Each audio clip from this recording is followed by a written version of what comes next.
Hola, buenas noches a todo mundo. Hello, good evening, everyone.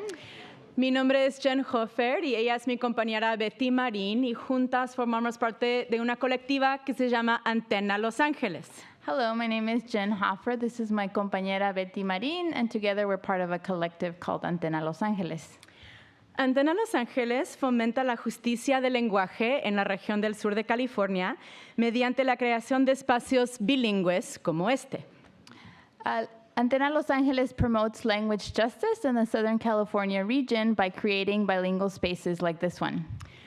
El concepto básico de la justicia del lenguaje es la idea que todo mundo tiene el derecho de hablar, entender y ser entendido en el idioma en que nos sentimos más cómodos.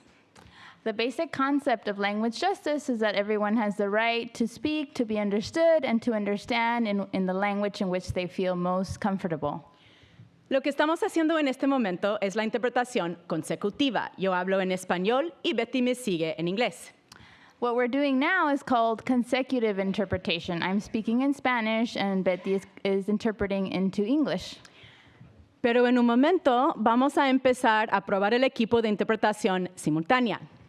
But in just a moment, we're going to start to test out the interpreting equipment. Entonces, cualquier persona que no sea bilingüe en inglés y español necesita el equipo de interpretación. Entonces, si no lo tienes, puedes ir ahí en la mesa con Jorge y Juan para conseguirlo. So everyone who's not bilingual in both Spanish and English will need the equipment. And so if you're not bilingual in these two languages, you can go over to Juan and to Jorge and check out an equipment. Okay, bye. The creation of a bilingual space is a responsibility, a shared responsibility between everyone. So it could be that you can see us doing this gesture. If everyone can join us in doing this gesture, that signifies that the person who is presenting is speaking too fast and we can interpret. So that's how you will know that you need to speak more slowly in the same way.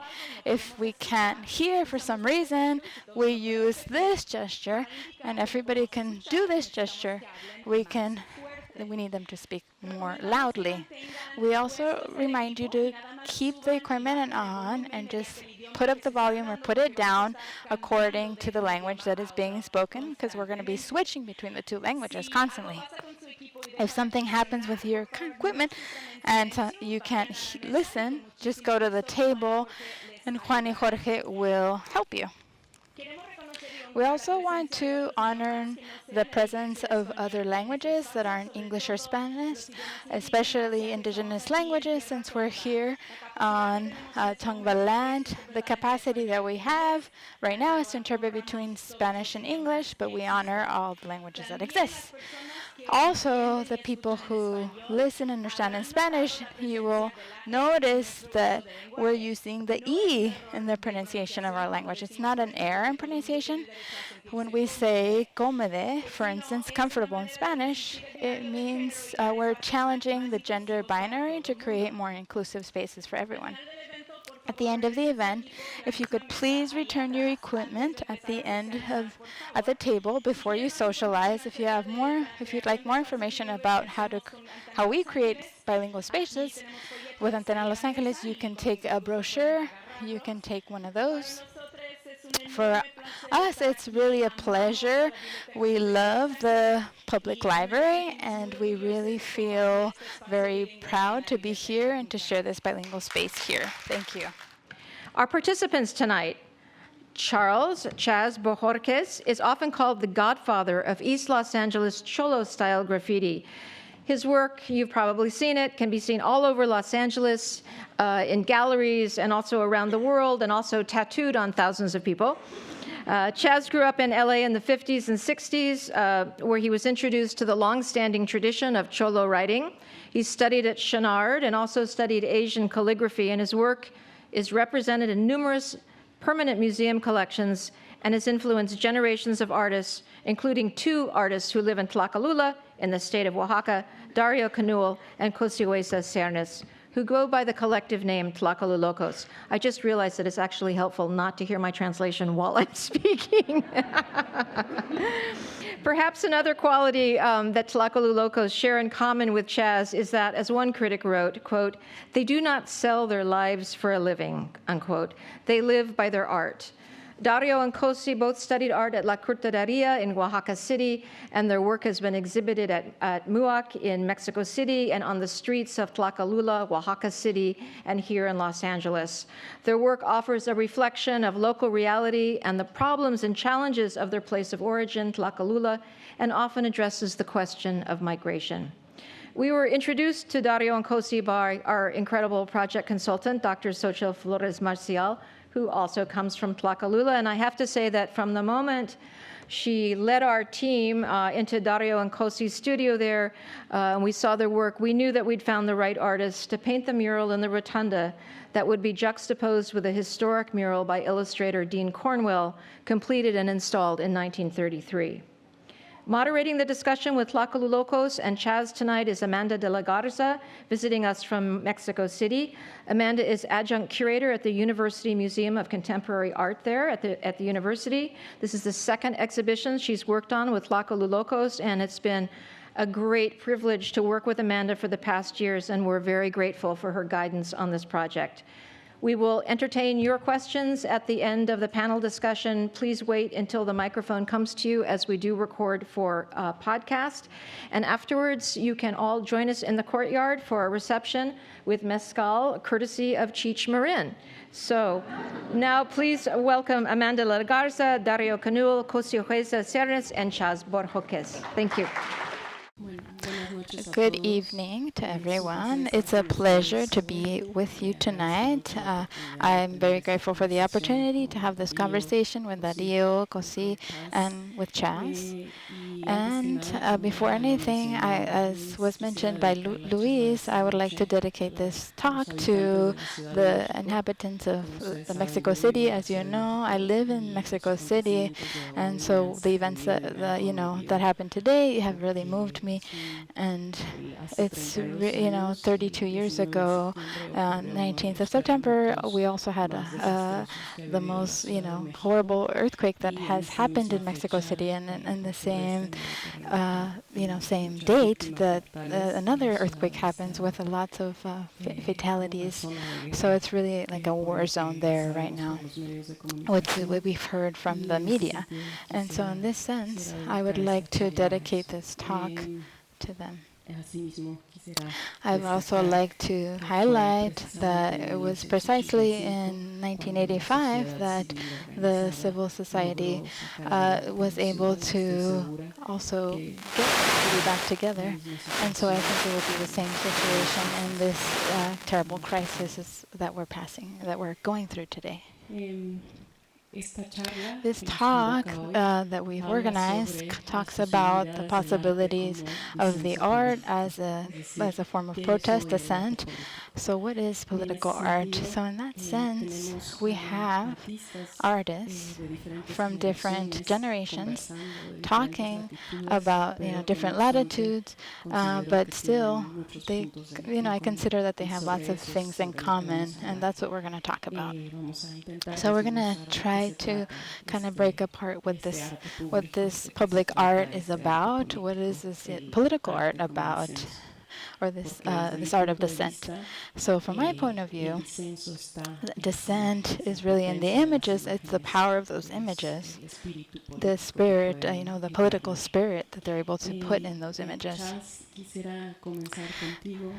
Chaz, I'd like to start with you, Chaz.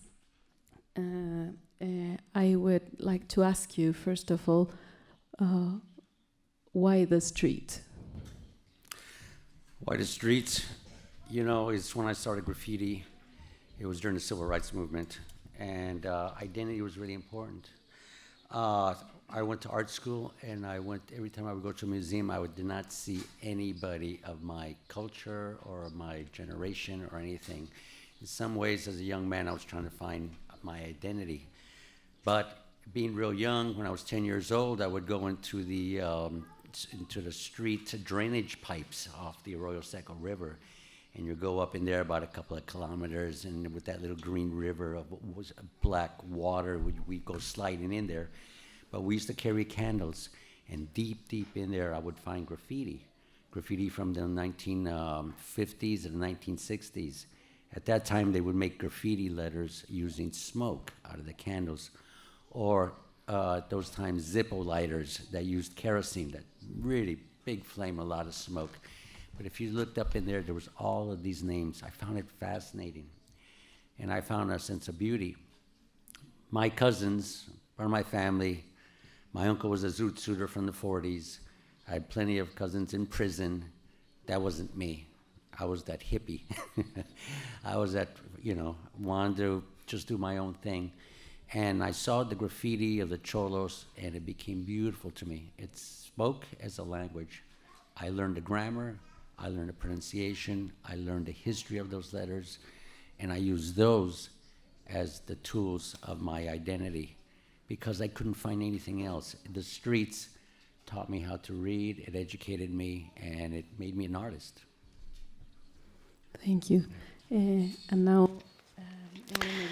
now I'd like to talk to the Tlacolulokos, and I'd also like to, you also started on the streets, to paint on the streets.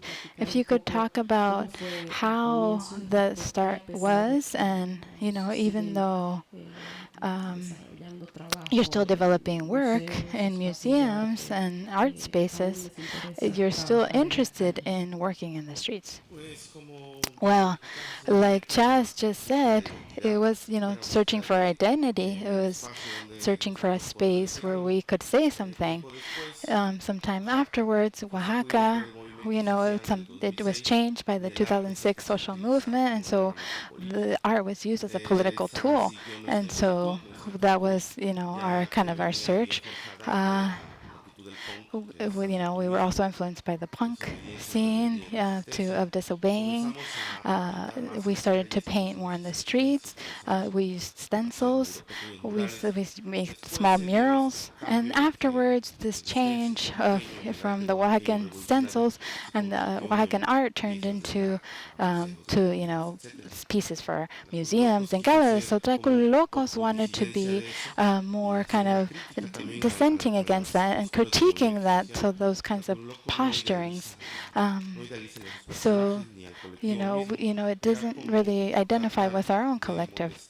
So we wanted to kind of bother those collectives who were selling their work, were selling to galleries, and tried to tell them that the movement was in the streets, and the artwork inside of a museum or in the house of a tourist, it had no significance. It had significance on the streets where people could see it. The process where we met as a collective, we met on the streets. The streets, we were able to, come together and really see that culture that we enjoyed, and we wanted to express that as well. So in one way or another, we were generating a kind of art form. So it was kind of like the way to escape. So it's a little complicated social, political situation in Oaxaca. Sometimes there's even, disagreements within the same population. So we're also generating dialogue between the people, and we're generating our own thoughts, our own critiques that came out of the streets. But we want to put it, graffiti, it's still public, it's still free, it's still interpretation of each person, and that kind of work is what brought us here today. Chaz, I would like to ask you another question. How has been for you this change from the moment when you started out in the streets doing graffiti art until this moment in terms of your career, but also in the evolution of your art, but also in terms of the underground scene and how it has changed throughout all these years? For me, graffiti was a language where I didn't need to ask permission. Trying to have an art career there in the 60s, you had to go to New York. You had to apply because the art critics were in New York, and art magazines were always in New York. You couldn't self-validate yourself. You had to be tied in with a gallery or a museum. So graffiti gave me a lot of freedom. You could do what you wanted with it. But I learned, as you grow older, I started as a tagger. I would write my name. And a few years later, I started writing myself and my friends and my girlfriend. A few years later, my friends and my street, and then Highland Park, and then my community. And I started writing in LA, and then pretty soon Tlacolulokos, and I would start writing that. It's sort of my definition of who I was. It kept on expanding of my ideals. Then I started being invited to go around the world, from Tokyo to Australia, New Zealand, Milan, to all over the world, to Italy. And what I found, that even though I was regionally based, the way to understand real graffiti, real graffiti is in the streets, outside the walls. But to have a dialogue, to understand its intent, its purpose, its history, has to be inside the walls. And a dialogue is a panel as we are today. To really understand art, you have to speak about it. You have to talk about it. So I had to learn how to speak in public. I had to learn how to spell. I had to learn how to type, just to defend myself, because the word graffiti would terrify art collectors. They didn't want anything to do. We don't want gangster art. And galleries didn't want to have anything to do with it. My first paintings, I took to East LA. I took over there, I saw the Chicanos painting murals, and I said, hey, I identify with those people. I finally identified.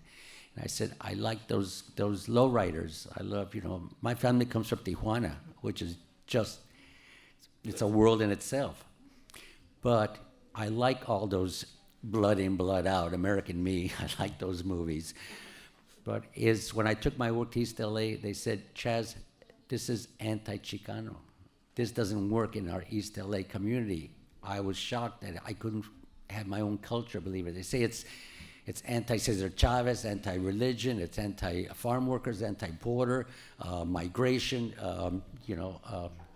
all those kind of issues that were important in the 60s and the 70s. They say my work was bad boy. And they even called it gutter art. So I didn't know where I stood. So I took my work to the galleries in Hollywood, the rock and roll, who embraced me. For you older guys, Big Daddy Roth embraced me.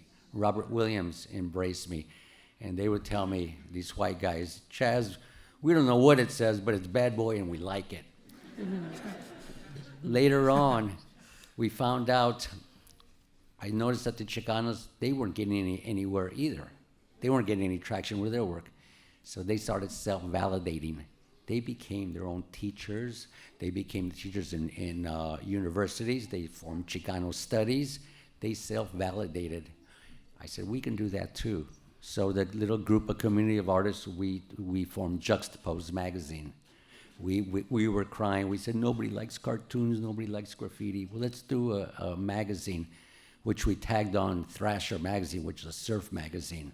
So we said, yeah. So, I mean, in some ways, my work, I had to struggle. I've been in it for about 53 years and still struggling. And because I changed, instead of changing my artwork, I wanted to change the world. Now the world is called it street art, which I'm not convinced. I still like the illegality of it. I feel in graffiti, something you have to fight and defend for it. I like that. I like the machismo. I like the fight for it, still. So as we travel, recently my wife and I, Christina, we came back from Rome. And I was the only one actually painting. I was going up against 20 and 30-year-olds. Guys, I'm almost 70, and I still have to how do you stay fresh at 70? By being constantly improving and all that and fighting for your space.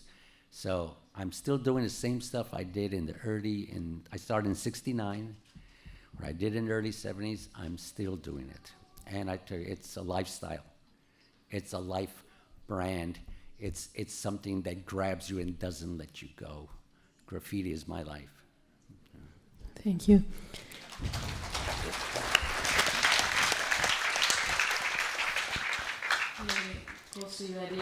José and Dario, I'd like to ask you, for me, the way I perceive your work is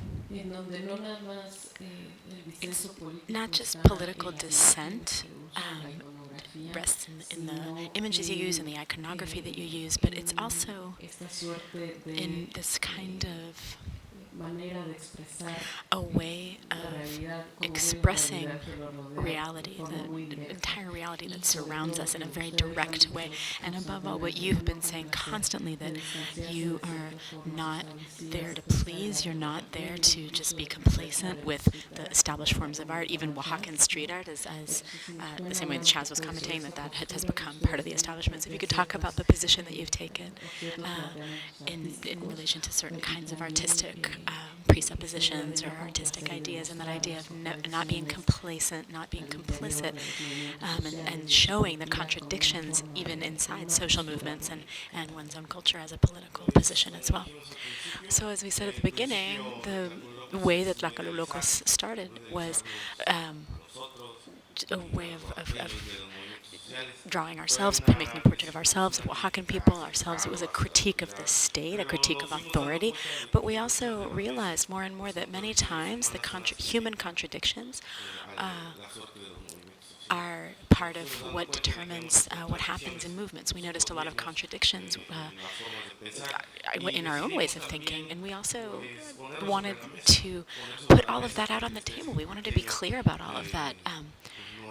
The state in Oaxaca and culture in Oaxaca was not overvalued, that it had become something that was no longer useful, and we needed to stop doing stencils, and we were doing painting in the streets, painting on canvases, in order to critique even the social movements, because a lot of us can be very liberal, but if we really think, if something really happens, we get scared. A lot of people are able to say, Viva Oaxaca, go Oaxaca. But if we really went to live in Oaxaca and we really saw the political complexity of the blockades, the way people live, we might end up being quite terrified. So a lot of people come from outside to Oaxaca to see it. But in this case, Tlacolulokos has done this work from the streets, from inside. I did not have any artistic training, any formal education. I barely finished high school. But what I had was a great desire to say something and a great desire to put Tlacolula into cultural circuits that it wasn't part of, that we might say put Tlacolula on the map. But it all started on the streets. I believe a lot of us who work on the street, we're not painting out of something that we read. Our creative processes are different. We go and we're right there on the streets. That's why we paint what we paint. That's why, because we have relationships with violent people. We know people who live on the street. We know a lot of people who don't know anything about art, and they're much more sensitive to the work that we do than people who work on art or do artistic work. We also believe and want art to move in different ways. At school, we were able to. It's a kind of identity, a way of identity might shift. We would see, for instance, you can see the clothes that we put on the people in our murals. That has about identity. Also, we're constructing identity based on the work that we do, based on forms, and based on not perpetuating political forms that are based, and that you can see in Oaxacan culture, that are based on pleasing people, on being complacent, on elevating the establishment. We wanted to create something that was totally our own. And people were going to say, nobody's going to even look at you, nobody's going to invite you to any kind of exhibitions, nobody was going to invite us to meetings of artistic collectives with the self-proclaimed revolutionary artists' assemblies. So we just continued doing our work, not in the center of Oaxaca. We stayed in Tlacolula, which is a town, and there we generated our own discourse that was toward the center. If we're in the center, we were going to move more. We were going to have to get involved in selling ourselves and pleasing people, and selling our culture and making art not to please ourselves, but to please some kind of a tourist, because somebody's going to buy something from you. And so people start to produce with the desire to sell. They don't start to produce or to wake their own creative needs through a need that they might have, or a need that their town, their people, their friends, their people, their girlfriend, boyfriend, mother, not those people's needs. So we wanted to to say it's not necessary to please the small circles that the art world moves in just to get work. Doing graffiti, as Chaz was saying, I paint here, and let's see who's gonna make a better piece. And that's really important for us. What moves us at Tlacolulokos is bothering people, bugging graffiti artists, bugging muralists. We don't use spray, we use brushes, we use paint, we use water-based paints. And that's something that seems very oppositional to people, this whole graffiti culture. We try to bug everyone equally. We try to be in opposition to everyone equally. We don't try to please anyone.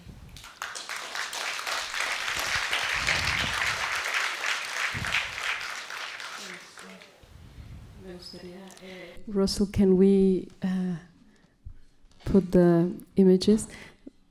We're gonna see some images over here, a small slideshow.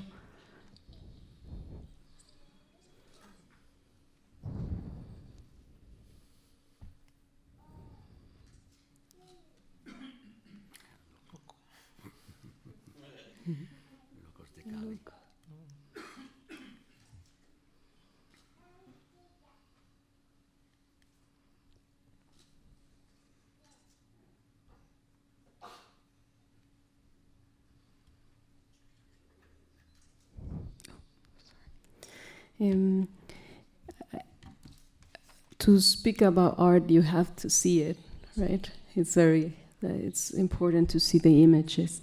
And I would like to, if you just could talk to us about what is a Cholo writing and where does the power of calligraphy, of words in its visual component and also in its meaning, where does this power lies in, as we have seen in your work? Have you mastered this sort of writing? To say what is Cholo writing? Cholo writing is kind of a language of our, kind of a, like I say, self-validation. It was a gangster language. It was the symbols. My mother went to Belmont High School. She witnessed the sailors, the riots of 1943. She was there in the theaters when the sailors came in and grabbed the young Latino men who the sailors felt that they weren't doing enough of a war effort. But it was really about a fight over a girl that happened the day before. And then they came in as what they had the big riots, the LA riots of 1943. The community started to protect themselves using the baseball teams. Baseball teams were already organized. That's where you started getting the local gangs from Clover, from a street called Clover, White Fence, from a white fence down in the area. Avenues up the Arroyo Seco with avenues, that became the name of the gang. Dogtown, Frogtown, became all the local gangs, all came from the 1940s. They started putting their names up on the walls. My father was a shoeshine boy down there in Alvera Street, and they used to protect their corner. They would use the dabber and write their names on the wall. And so right after the riots, they decided to put their names up on the wall, claiming their territory as this is our community, we will protect it, and we don't want nobody in it.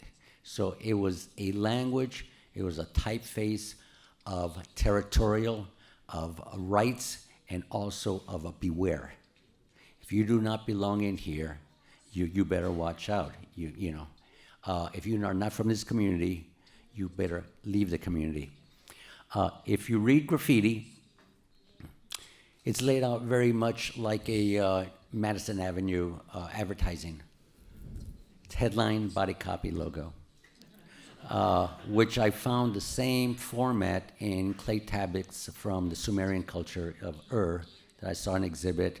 There was a headline, flush left. There was all these cuneiform letters, flush left, flush right, and whoever paid for it, who was responsible, they put their logo at the bottom. Same as an outdoor board or a movie board and all that. So the placas were going up in the streets. In my neighborhood, the avenues, So you would put avenues, the street, or the gang, who you were, then the roll call, the body copy, the list of names of everybody in the gang, and then whoever wrote it.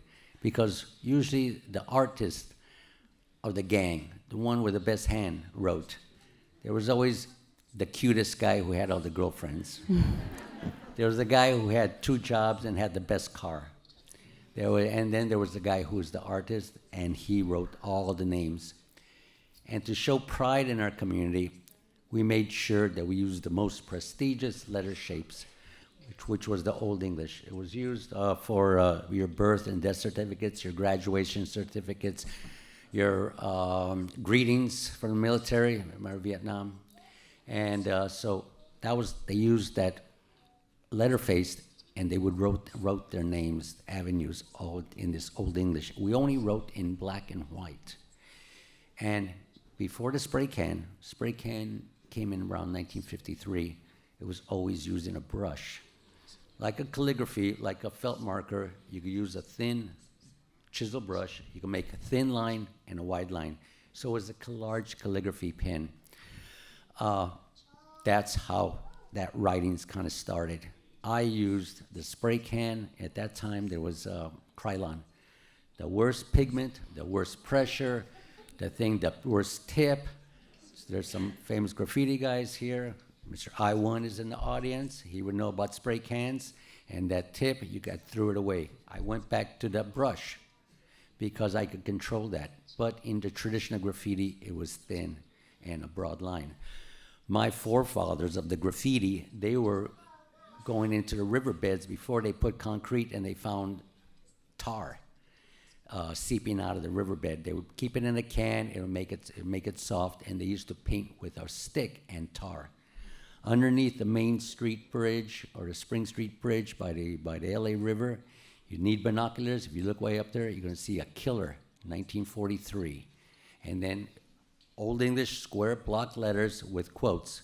We put quotes because we're speaking when we write our graffiti.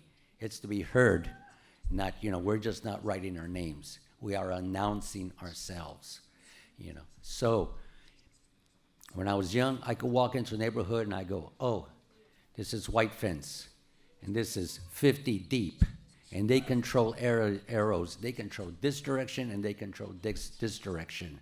I could read exactly what they were saying, and it told me I don't belong there, As time progressed, I realized that I took my language and I felt that I could write with it. I could speak with my graffiti. I could show the pride of my community by making those letters straight and strong and powerful. Recently, I've taken my words and letters to speak about terms about what is graffiti. If graffiti had a soul, what would it speak about? If the city was a body, graffiti would show you where it hurts. This particular painting right here that we did in Rome just a couple of months ago, I'm quoting, any line that speaks about identity, about the unity, and about the dignity, that line is art. I can use my graffiti to express myself in those ways. And it's given me the opportunity, it's opened up the doors because there are graffiti writers all over the world. I get emails from cholos, little hats, little shirts buttoned up to here with striped and all that. We go, hi, we're from Phnom Penh, Cambodia. Hi, I'm from Chiang Rai, Thailand. Hi, I'm from Sao Paulo, Brazil. And they're all in bicycles or lowrider cars, and they say, we want to be cholos, but without the violence. Because Choloism is about family, it's about brotherhood, it's about identity, it's about your community, about respecting your culture. And I go, wow, these guys get it. It's fascinating. So what can I say? There's Cholos all over the world.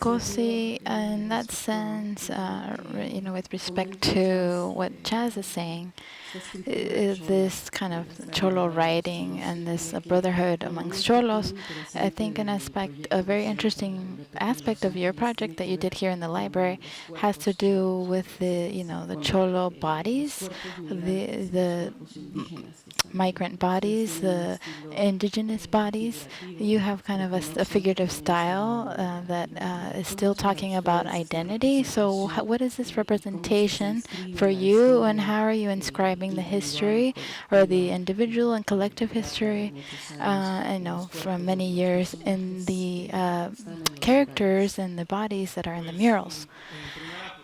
First, the characters in the murals, they're real people. They're with real problems that we know firsthand from their familial context and societal context. And from there, we did analysis about what could generate, who had kind of like a kind of discourse behind them that was strong. So the bodies that are in the mural, they're affected by this social migration and this familial migration that starts even, from when I was born.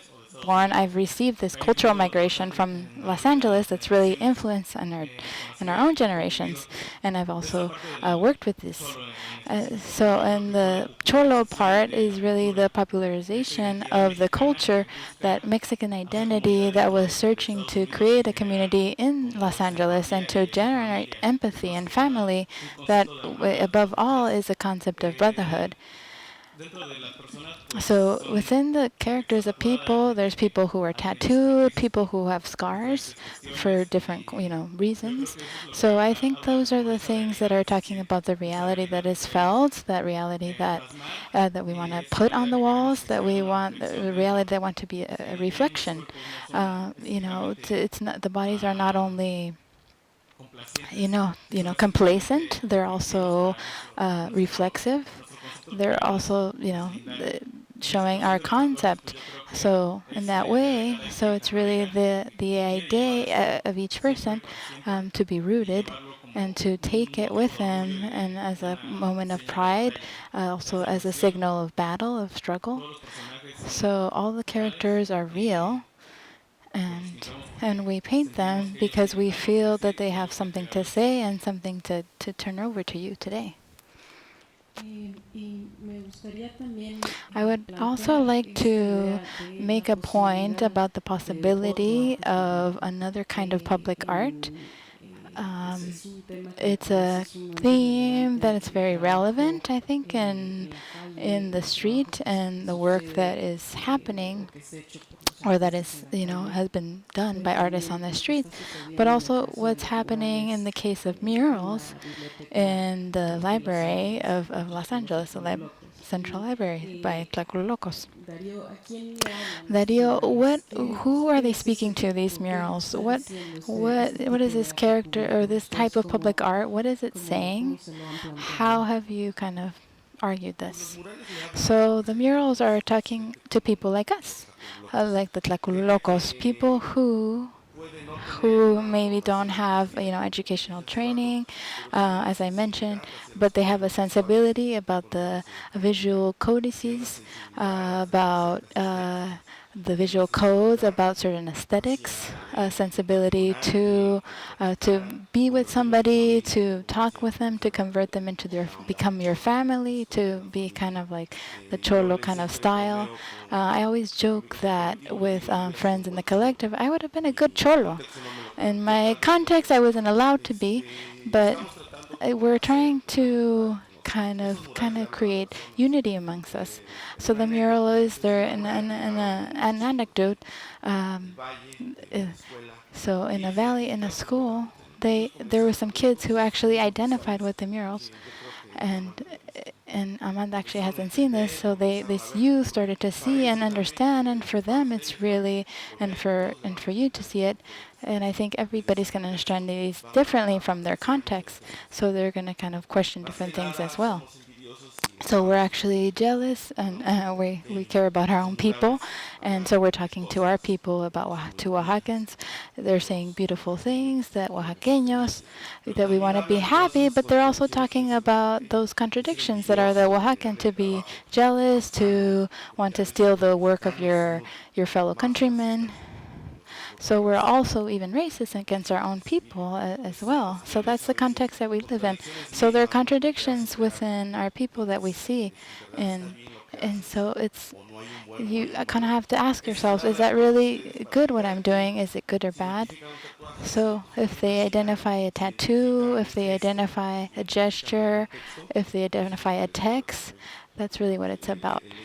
To tell people, to communicate the diversity that exists in this place, the diversity that really makes this place rich. And from this point that we're not all going to be friends, and we're all gonna end up in a field together holding hands, but we have to learn to live with this question of tolerance, of not allowing those murals. Those murals are responding to the murals that are above, that are more an official history of California. So we want to tell our own story, our right to dignify ourselves, because sometimes, to dignify people who maybe don't matter, they say, oh, if it's a Cholo, if it's a gang member, we know that story. We've heard people say, oh, maybe take his tattoos off, make him look prettier. So also the Cholo, right, it's really about marking territory. That's what we're doing as well, marking territory with the tattoos. This mural, we're also marking territory with of putting our name, put our people there. We don't put their names, but we put them. So that's really, it's really to the people, so that they want their family, they want their surroundings, their friends, and they're really maintaining, this whole space.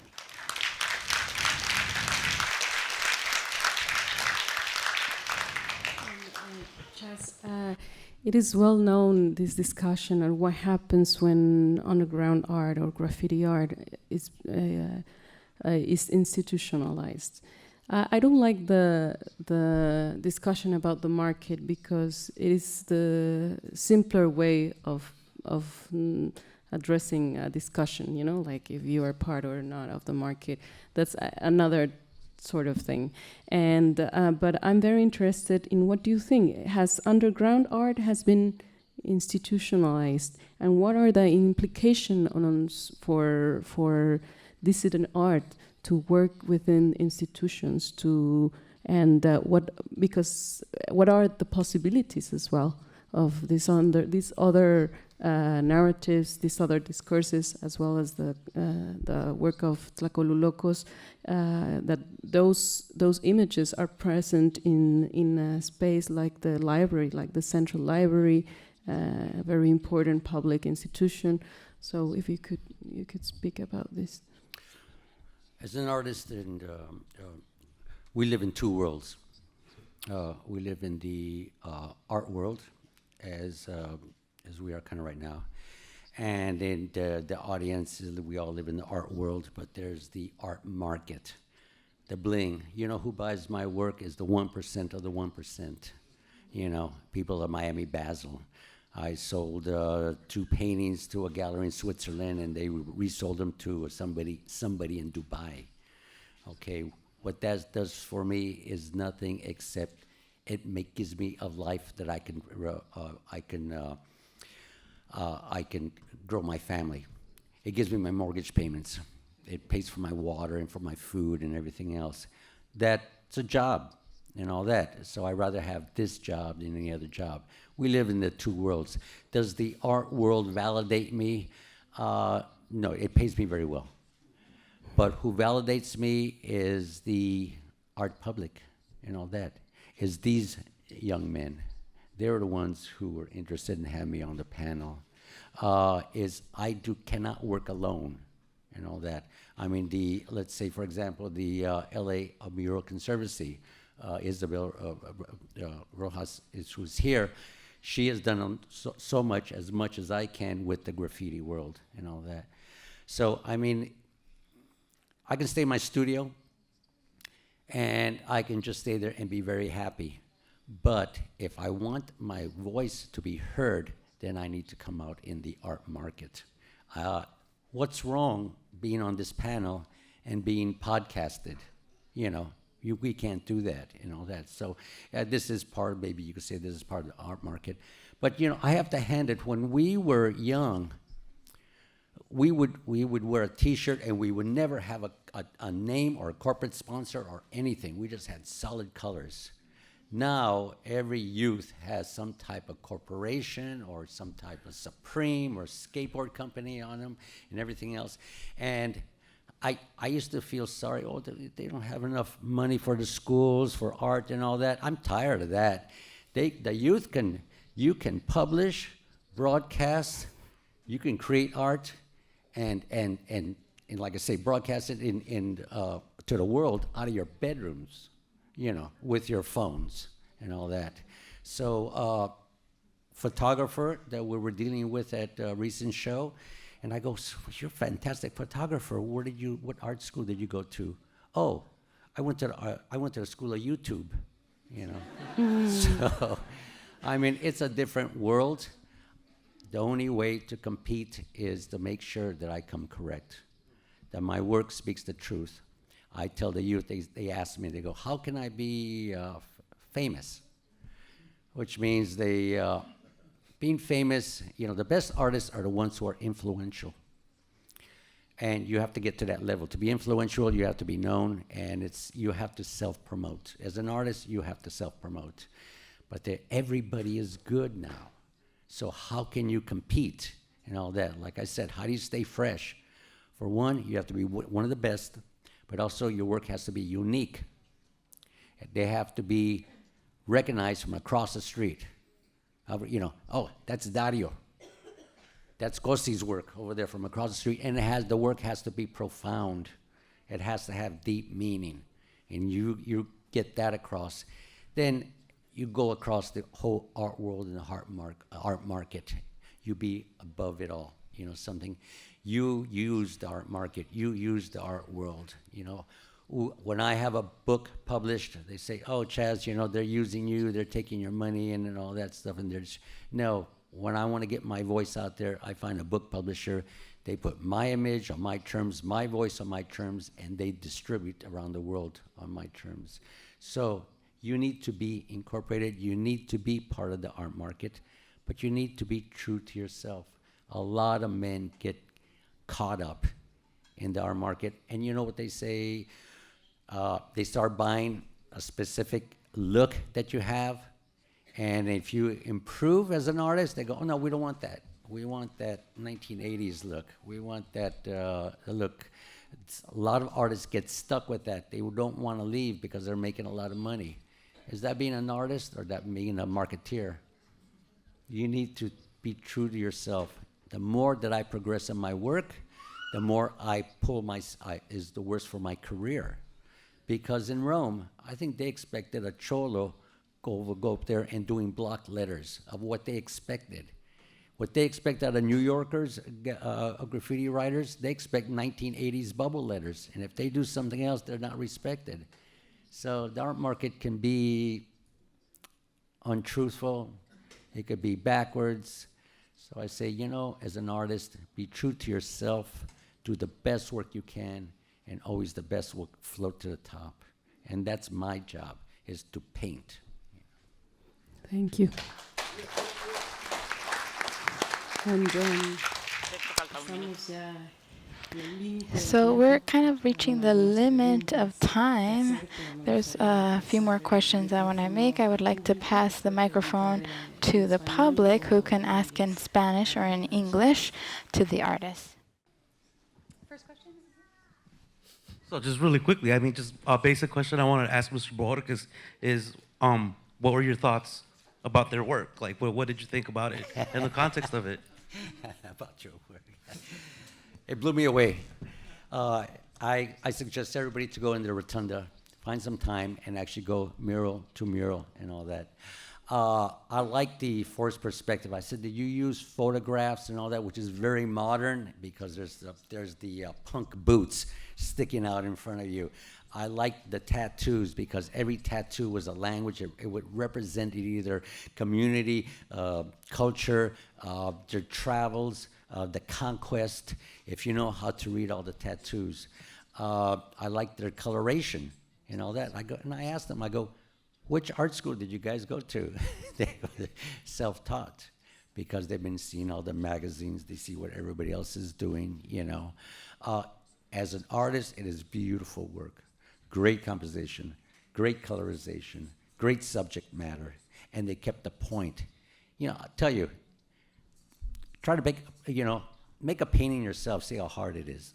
You know, it's extremely difficult and all that. It's a language into itself. To answer your question, I think it's beautiful work. Well done. Yeah.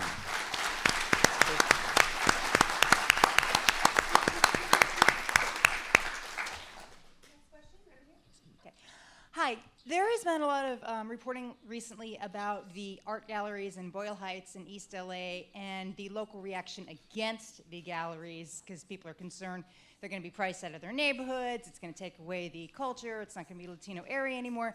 So I'm wondering for those of us who are not part of the Latino community but who would like to view the art, like to view the local area but be respectful, what you would suggest for it. Should we not go to those galleries, maybe go to the galleries but make a point then of patronizing the local businesses, local restaurants and the like, or what would you say to that? That's me. Yeah. Since I'm here, I'll answer that. You know, I've been in Highland Park for a long, long time. My parents were not renters. They were property owners, and they bought other property, and they became landlords. I myself bought property in the 80s, assuming that when I got into my 60s, I would be a failed artist and I couldn't sell anything. Said I would be happy in my garage painting my graffiti. So I have rentals and all that. And if somebody puts a graffiti on my property, that lowers it by 20%. So I go out there and clean it up, you know. What's happening with the, you know, I got to live in a real world. So what's happening with the galleries over there is a shame because they say gentrification. Gentrification means that you were not invested. If you're a renter and that rent keeps on going up, you should have bought in. You have to. You don't sell out, you buy in. I'm sorry. And those galleries, they're supporting Chicano artists. They're supporting their neighborhood artists, you know. So I'm going to get criticized for this, but the city has to grow. It's constantly growing. We got pushed out of Chinatown and we ended up in Highland Park. And we bought property in there. Now my property is worth millions. So what is that millions? Is that in my pocket? No, that's to my family and to my children and to my children's children. So that's the way I see it. Those galleries, I believe, should be supported because they're supporting Chicano artists. Wondering if trend-wise, if you're seeing any thematic art coming from DACA people. You know, if there's any art coming from that group.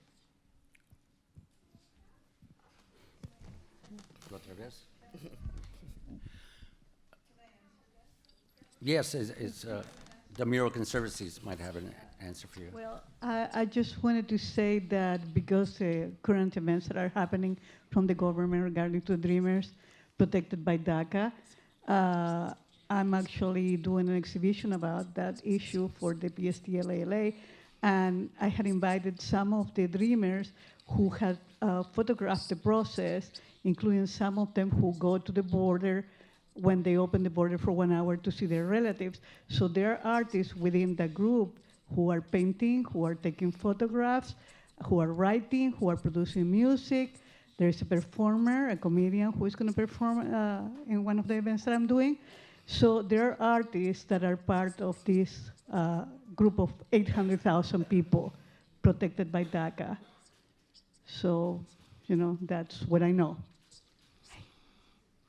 Oh, My name is Isabel Rojas Williams, and I'm an art historian.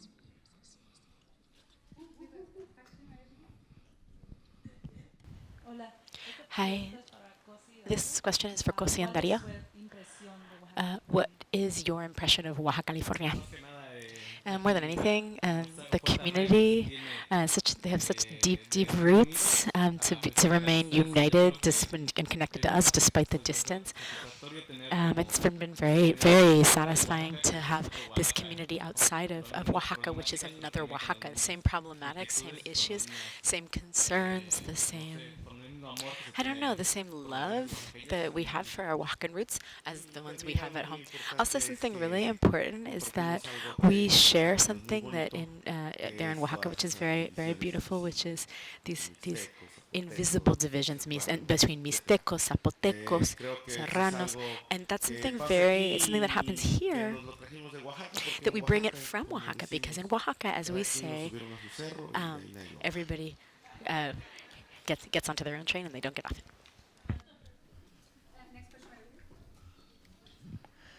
Thank you for your work. I'm a Professor Maylee Blackwell from the Mapping Indigenous LA project, and we're collaborating in creating a language map. And I was wondering specifically about your use of indigenous, the traje and the different indigenous symbols that you're trying to bring together with youth culture.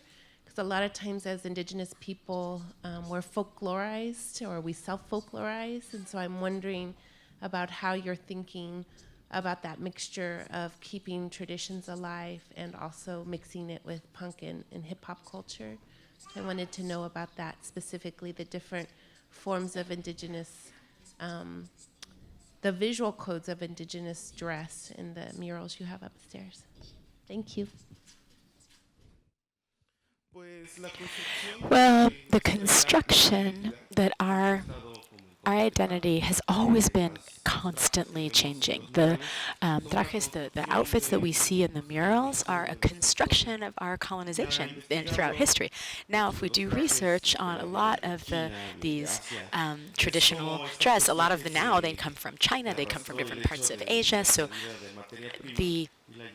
this partly has to do with the ways that primary materials have gone out of our culture and we get back processed materials. So the fact of saying that our identity is constructed, it's constructed through time and through various different elements that happen to and around us. So indigenous communities also migrate from all the different peoples.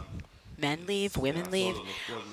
A lot of times in the pueblos, it's only old people and children who are left. So this all comes together with culture. When festivals and holidays happen and people come home, they bring a different ways of thinking. They bring different ways of acting and behaving, and even when sometimes gang members come back to towns that are smaller than their neighborhoods were in the United States. So whether we want it or not, this is all part of the construction of identity that we have, and we're living this experience in Oaxaca as well. It was really interesting to me to see people in the pueblos, in the small towns far from the cities, using tennis shoes, like Converse tennis shoes, and there was a cultural shock because I'm not in the city, I don't have access to that. It seems like they're really far away, and they wouldn't have access to that kind of shoes. But this comes from migration. This has become part of our culture, whether we want it or not. People from the indigenous nations of Oaxaca, they're sometimes discriminated against for the tattoos that they have, is the same way that they're in their towns, is the same way that they're discriminated against the indigenous people in their cities. But a lot of people are come back and they're tattooed, for instance, and they get discriminated against. So it's a little bit of a forced connection, but it's also there's colonization in the ideology that's behind migration, the way of thinking here in the United States, and thinking as if you were from the United States, not from your pueblo, not from your people.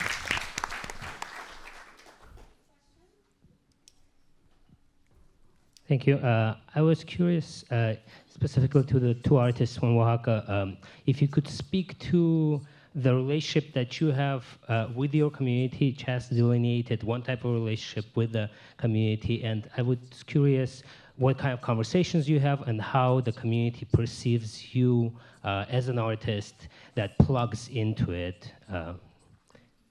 Thank you. Well, people in Tlacolula, well, they don't think of us as artists. I think maybe after this they will see us as artists. As I was saying, we don't have an artistic background or formal education. We learned in the streets. I personally, until 2008, I was a construction worker. I worked as a waiter. I worked in all kinds of different jobs. I wanted to be a sign painter, rotulista in Spanish. I wanted to make hand-painted signs. So we have a commitment with our community. We want to awaken their curiosity, but we also have a commitment with our community beyond that. It's people from Tlacolula, but it's people who are not from Tlacolula, but we wanted to make a space for learning that's not formal at all. We sit down, we have some beers, we talk, we look at documentaries, we continue to learn as we always have learned, and our commitment with our community is that's our commitment. It's to put Tlacolula on the map, because in Oaxaca, in the cultural context, everybody admires the art from the Istmo. There's art from the Istmo here, art from the Istmo there, but this is and one of the issues of competition that we were talking about before, that I also can, and I can do better. So sometimes we generate pride in the people who see our work when they say, we're saying we are from Tlacolula, and Tlacolula is going all these different places. But more than anything, people know us for the images that we make. The images have been a little bit criticized because we put tattoos in them, or because we put gestures and gang signs, but we're not speaking for anyone. We are making an analogy and a metaphor of people and for people. And people see, for instance, like people, tattooed people, what are they doing there? They're sitting in their houses doing who knows what. But like Chaz was saying, there are two worlds, and we live between the art world and our pueblo, our town. And we're here, and our audience in our town, they'll judge us when we go home.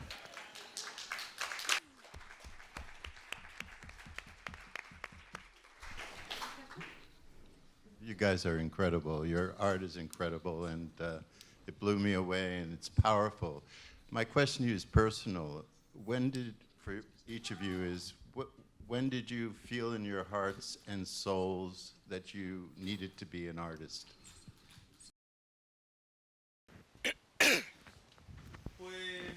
Well, without idealizing, I am really lazy, and I didn't want to have to work. And I said, okay, what could I be useful for? How could I be useful? I could do this. Ever since I was a little kid, I drew and I painted, and I just went from there. And with hard manual labor and doing really, really hard work and keeping a cool mind, knowing that I could move ahead, that's how I did. So my process was a little bit different, because everything that I've learned was, like he was saying, was really from YouTube. I learned something about photography, something about drawing, and that's what led me to work with images. I am a screen printer. I'm a sign maker. I make logos for different brands, but I also had a concern, an anxiety, a desire to express my own ideas through image making and using all of the different media that were possible, and I wanted to think through all the ideas that I had. And so in some way or another, at some point, I wanted to become an artist. I don't know, our work brought us to that.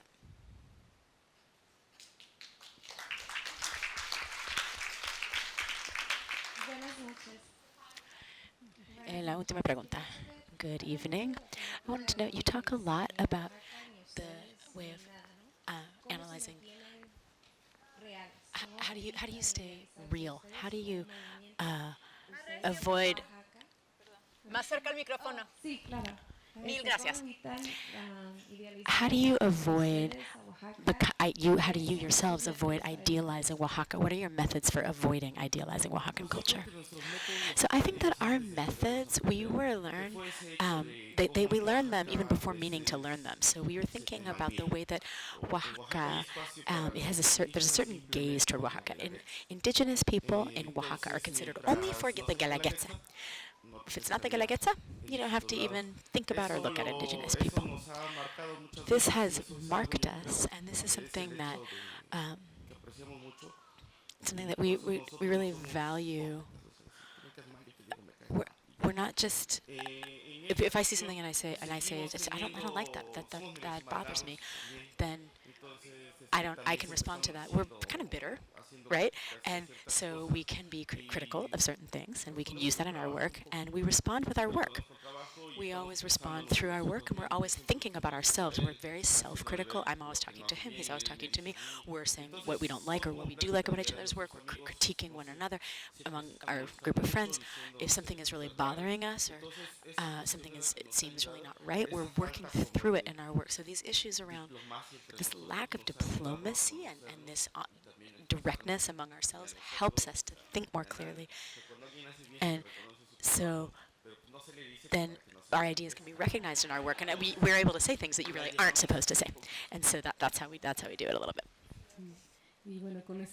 Yeah, okay, so with that last question, we're going to end this delicious conversation, and we invite you to please invite other people to see the wonderful murals by Tlacolulokos, which are here until the 31st of January, and also please come to the rest of the Allowed programs which are going to accompany this exhibition for the coming months.